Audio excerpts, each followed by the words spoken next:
Okay, so it's been a while since we've learned, so let's do a little recap of where we are and where we're going. The mimer is based on the pasuk, when your son will ask you, what are these mitzvahs? And the question of the wise child. And our question was, why is a wise child wondering what mitzvahs are? Further, the words of the wise child are, what are these mitzvahs that Hashem has commanded you? And that you seems to be excluding himself.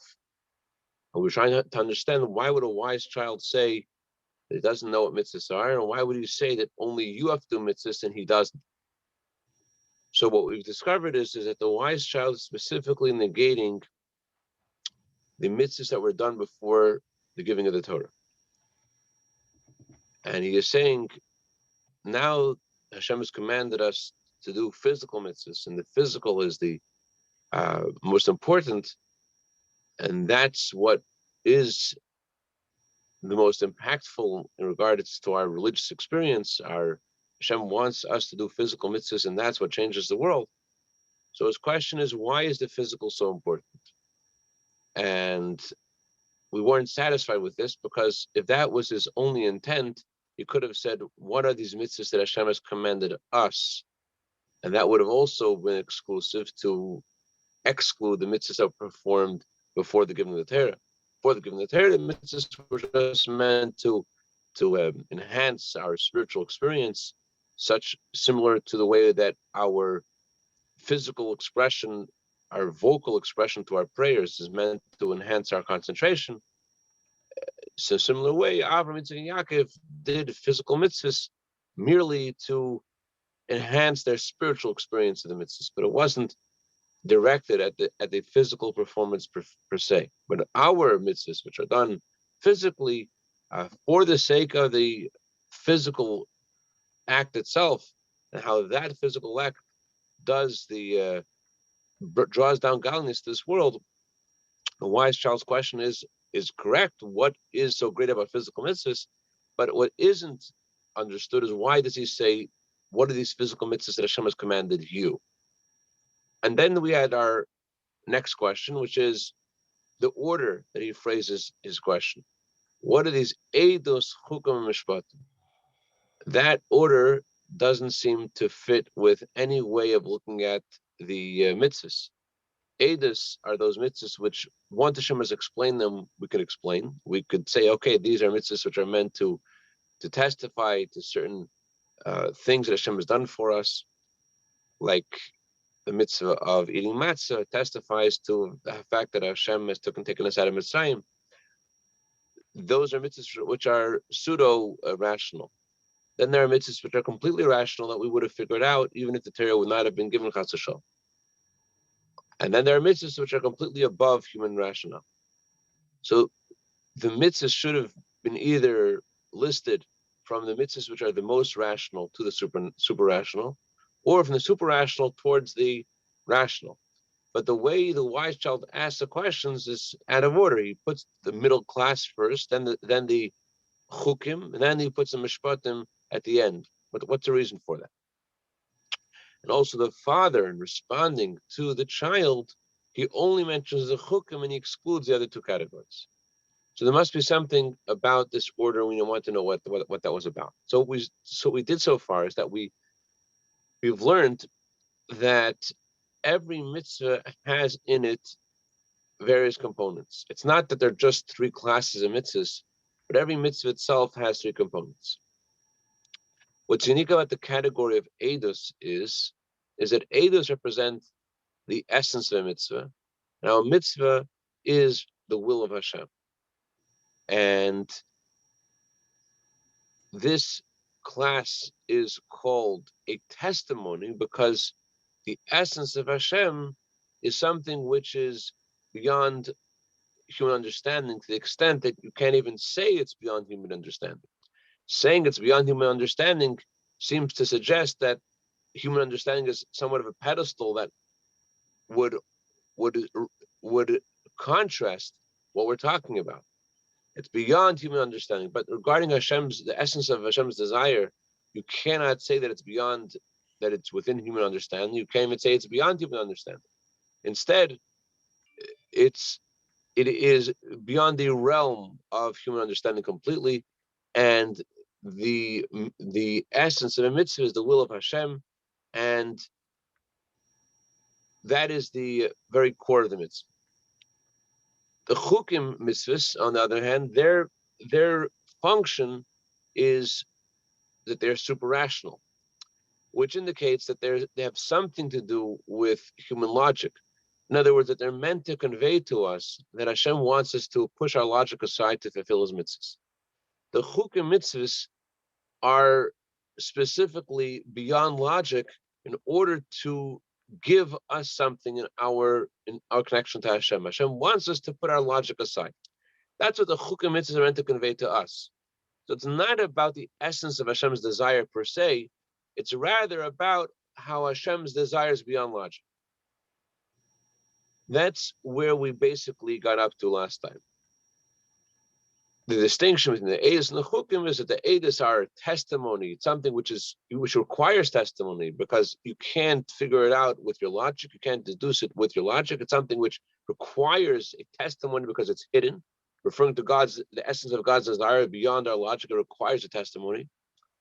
And then there is the Mishpatim, which are totally logical, and therefore they are certainly don't require any testimony. Even the Chukim element of mitzvahs also are called Mitzvah David Legluye, something which is close to testimony, which meaning that something which is close to being exposed.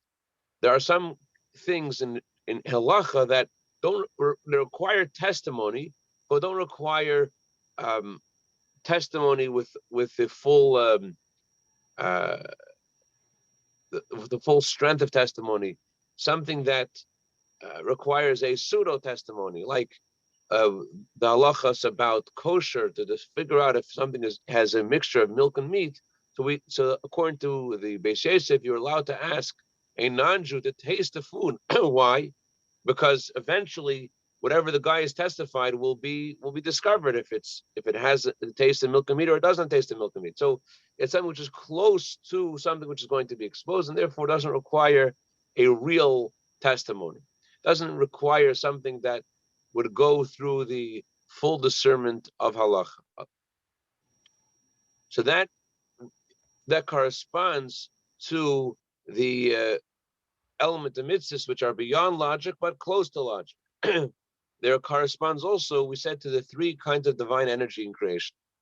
There's divine energy in creation, which our logic can deduce that it's there and what it's about. That's the divine energy that animates creation. Then there's divine energy which is beyond creation, but somewhat connected to creation. The power of God's infinite light that can traverse the gap between the spiritual and the physical. And then there is the essence of Hashem Mamish, literally the essence of God, which, because Hashem has no source, He can produce a world that feels like it has no source. So the three elements in mitzvahs correspond to these three different kinds of divine energy. The mitzvahs which are logical correspond to the mitzvahs which correspond to the divine energy, which our logic can deduce that it's there. The mitzvahs which are super rational correspond to the super rational mitzvahs, the mitzvahs which are beyond our logic, to the divine energy which is beyond the world. Although we can't, thank you, Yonatan, it's easier for me to concentrate. Look at you. Although our logic cannot understand the infinite light of Hashem, but from the fact that we find that the light of Hashem adapts to each creature and gives each creature its certain character, that tells us that the light of Hashem that is in the world is filtered according to the creation. It's not the light of Hashem which is unfiltered. The fact that this light has adapted to each creature tells us that it's not the light in its pristine core. So the level of godliness, which is infinite beyond creation, the sevical element of mitzvahs, that corresponds to the chukim. And the essence of Hashem corresponds to the testimony element of mitzvahs. That's basically what we did. What what still needs to be understood, and we're going to go deep today in Mitzvah Hashem. What still needs to be understood is what really is the difference between the chukim and the edus. Chukim are also super rational. Why are we saying that the chukim element of mitzvahs only correspond to the light of Hashem, which is beyond creation, not the essence of a mitzvah? In chukim, you also see the will of Hashem. You can't understand it. There's nothing that can hide the God's desire in those mitzvahs. Unlike the mitzvahs which make sense, where there's logic there that could falsely project the mitzvah as being something which is just logical. In the mitzvahs like the red heifer, it's obviously the will of Hashem that we're trying to do. It's obviously what the mitzvah is about. If that's true, that's what the mitzvah is really about, and it's super rational, then what then is the distinction between that element of the mitzvah and the testimony element? What makes edus really distinct from chukim? Chukim have no logic whatsoever. It's obvious that what the chukim are about is the will of Hashem. So before we go inside, let me just say this. Let's say you know someone who is obstinate. Let's say you have a child who is a strong-willed child, for example. So someone asks you to describe the child. So if you're a disciplinarian, or if you're not, you're just annoyed by the child, someone asks you to describe this child, what are you going to say? The child doesn't listen to anybody.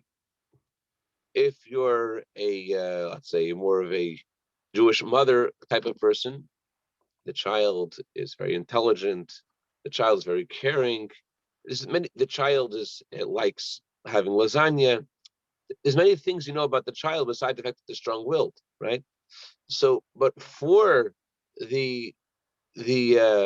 someone who's never heard of the concept of desire, they don't know what desire is. Never heard of desire. So try to explain to them what desire is. So you could say, desire is something that overrides logic. When you want something, you push your logic aside to get it. Okay, so that describes only how desire is vis-a-vis the other soul powers, but it doesn't describe desire as it is for itself. Chukim is a depiction of God's desire as God's desire overrides human logic, as God's desire overrides the human experience. How God's desire is something that is His will, whether we understand it or not. So it's not God's desire in its essence. Rather, chukim is about how Hashem's desire is beyond their logic. That's what the chukim element of mitzvah is meant to give us. How it's something that we can't understand. So it's not the essence of God's desire. It's only the way God's desire is in our experience.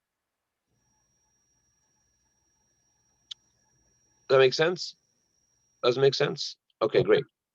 Let's continue on and let's learn the mimer inside. We are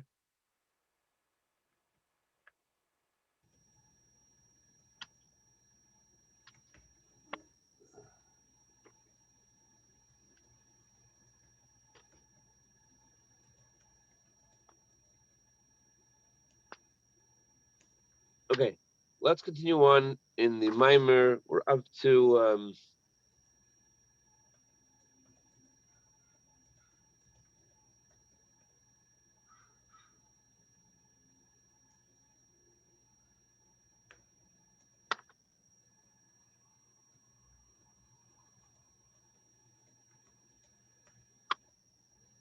let's go to Esay again. Start from the beginning of Esay.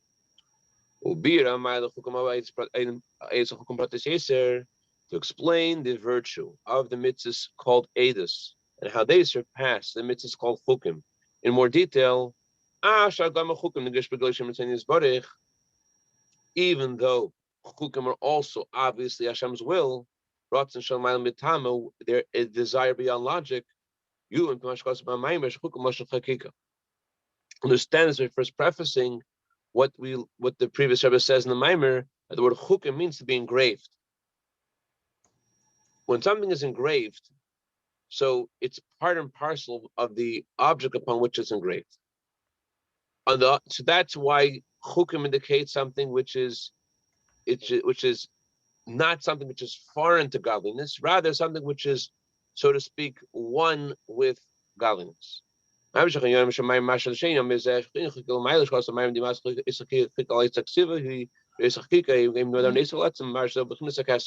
that's why the level called chukim corresponds to God's crown, because the level of Keser, the infinite light of Hashem, which is beyond the will of Atzilus, which is called the level of the crown, that's not considered something foreign to godliness. Unlike written letters, which the ink is something foreign to the parchment, that would only represent a level of godliness which is something other than the essence. But the level called chukim is not considered something which is foreign to God's essence. The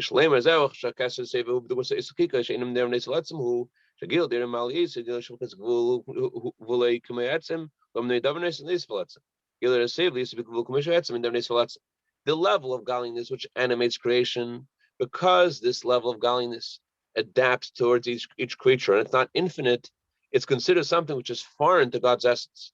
However, the light of Hashem, which is infinite, since it has no adaptation towards each creature, rather it's infinite, therefore it's considered something which is not foreign to God's essence.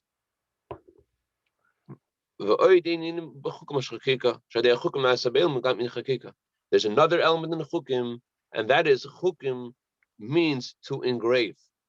And the mitzvahs called chukim engrave something, they change something in the world. The East, the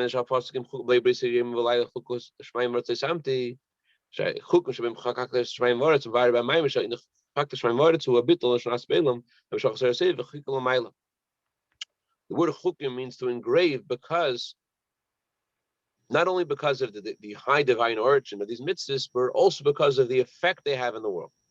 They cause the world to become nullified to Hashem. By observing the mitzvahs called chukim, or because of the chukim element in every mitzvah, this brings to the world a sense of bit. Chukim means to be nullified. Just like when you engrave in something, you take away something from it, so too the mitzvahs which are done with that sense of obedience to Hashem, they take away from the arrogance and the yeshus.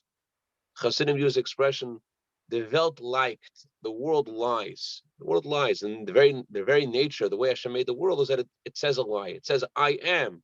When the truth is all the world is just Hashem creating it every moment. So chukim takes away something from that. Chukim brings God's infinite light into it, and that takes away something from the arrogance and the yeshus and the thinginess of the world, if you will. But now let's take that engraving that happens to the world, and let's translate this now back to the positive element that we said, that when something is engraved, it becomes part and parcel of the thing that's engraved upon. Let's also analyze that a little further, and we'll see that when something is engraved, it's not all peaches and cream. There's something negative happens as well. In the next paragraph, the Rebbe says, when something is engraved, what happens is you're taking away from the object upon which you're engraving in order to make that letter. So engraving is about the opposite of the stone upon which it's engraved. Although on the one hand, we see engraving means that it's part of the stone. On the other hand, it takes away from the stone. Number two, if you're engraving on a diamond, the diamond doesn't shine as much in the place where the letters are. The stone first before was simple and no form, and now you're making a form in the stone. So it's taking away from the pristine nature of the stone. When you engrave, not only when you write with ink, but even when you engrave, there's a change that happens upon the object upon which you engrave. It's not the same way it was before. Evan, for example, when you engrave letters in the stone, first the stone was simple, and now it has letters. Especially if you engrave upon a stone which is luminous and like a diamond, that by engraving into the stone, that causes the stone to have less, what's the word? Luminescence? That's the right word? Okay, sorry, I made Jonathan. It does lose some of its light. when you engrave upon it. It doesn't have that same shine in the place that the letters are. In addition to the change that happens to the stone in the engraving, besides the fact that the stone has changed and the stone has lost something, further, engraving means that there's something that's lost from the stone. The engraving is the opposite of the stone. Engraving means take away stone so that you can engrave. So both of these elements in engraving, both these negative elements in engraving, also apply to the infinite light of Hashem. How so? The very fact we're calling this light of Hashem, which transcendent to the world, indicates that it somewhat has descended somewhat, have some association with the world. So that just like the stone loses something in the process of engraving, so too in the emergence of the light of Hashem to become transcendent to the world, to have some connection to the world, the light has lost something. It's not as simple and it's not as shining, it's not as luminous as it was before. The light of Hashem, which becomes transcendent to the world, isn't as bright as the light of Hashem, which is beyond being higher than the world. In fact, we're calling the light beyond the world, meaning it associates with the world somewhat. And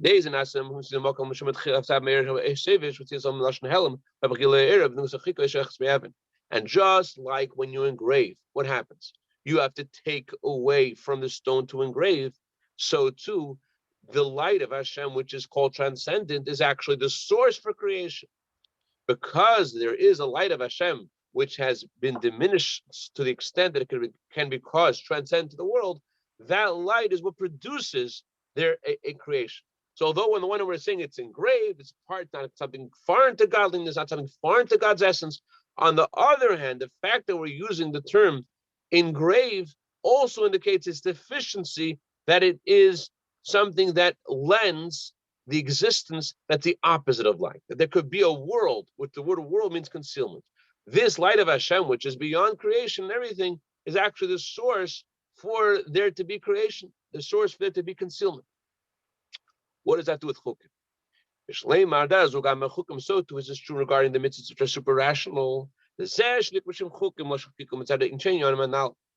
fact that we're calling them chukim is because they also, those mitzvahs which are super rational, also contain these two deficiencies. But how could this be? What does this mean? The word chayk means this is a law of the king. Hashem says, you have no permission to think about it, to question in your mind. So there's 2 points Hashem is making when he says this. Number one, Hashem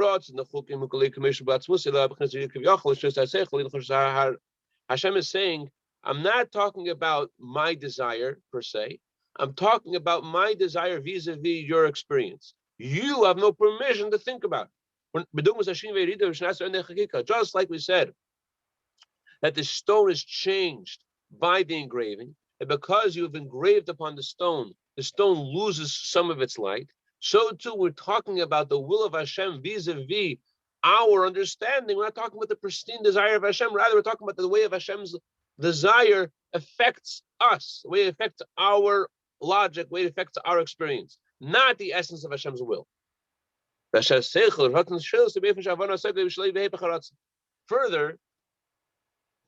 the words of Hashem, which Hashem says, don't question these mitzvahs, indicates that our logic is the opposite of Hashem's desire. And Hashem is saying, don't question them. So that means Hashem is placing us, so to speak, at odds with his desire and saying, you can question. So logic and desire are at odds with each other in the classification of chukim. And Hashem is saying, don't question. So chukim are about pushing aside your logic. It's not about the will of Hashem in its essence. Just like the infinite light of Hashem is about being beyond creation, the will of Hashem in chukim is not the will of Hashem in its essence. It's only the will of Hashem as it is vis-a-vis your logic. It's like I said the analogy I gave before about the child. How would you describe the child? the child is a strong-willed child. There's a lot of other things in the child too, but you're not describing the child. You're just describing how the child is vis-a-vis your experience of trying to get him to do something, trying to get the child to do something. So to chukim depict Hashem's desire as it is at odds with logic, as it is above logic, as it is related to our logic, not Hashem's desire in its essence. This will help us understand the advantage of Eidos. Chukim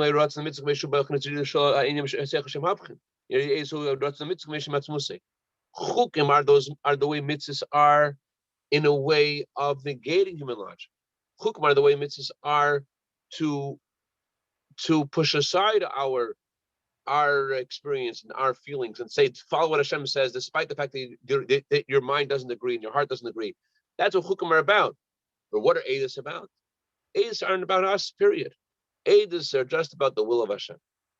Eidos is just expression of God's desire. It's not about our obedience or our disobedience. It's not about our being servants of Hashem, not being servants of Hashem. Eidos are just the will of Hashem as Hashem wants something in its essence. Does that make sense or not? Any questions or comments?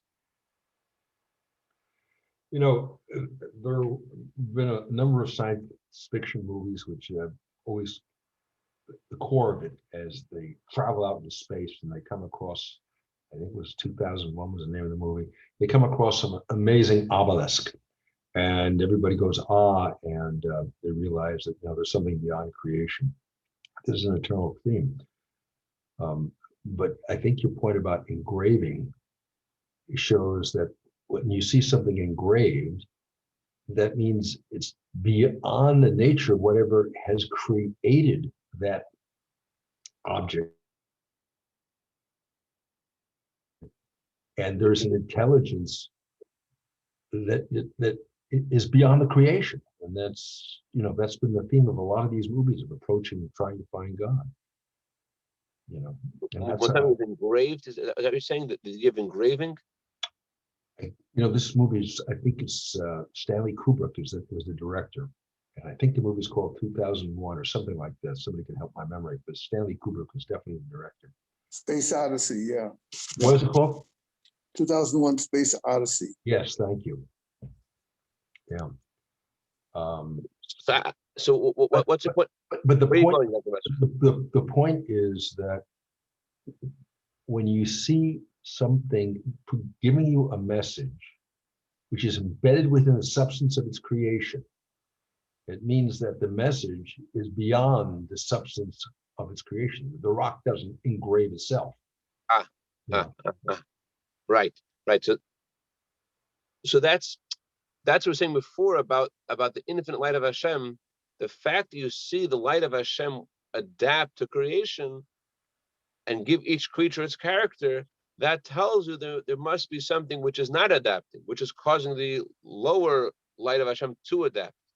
The fact that something adapts indicates that there is a way it was before it adapted. So that's why our logic not only can bring us to know that there's a light of Hashem within creation, our logic itself knows us, just like our logic knows there are things beyond logic. Logic itself senses its own limitations. So to our knowledge of Hashem within creation also tells us that there's something beyond creation.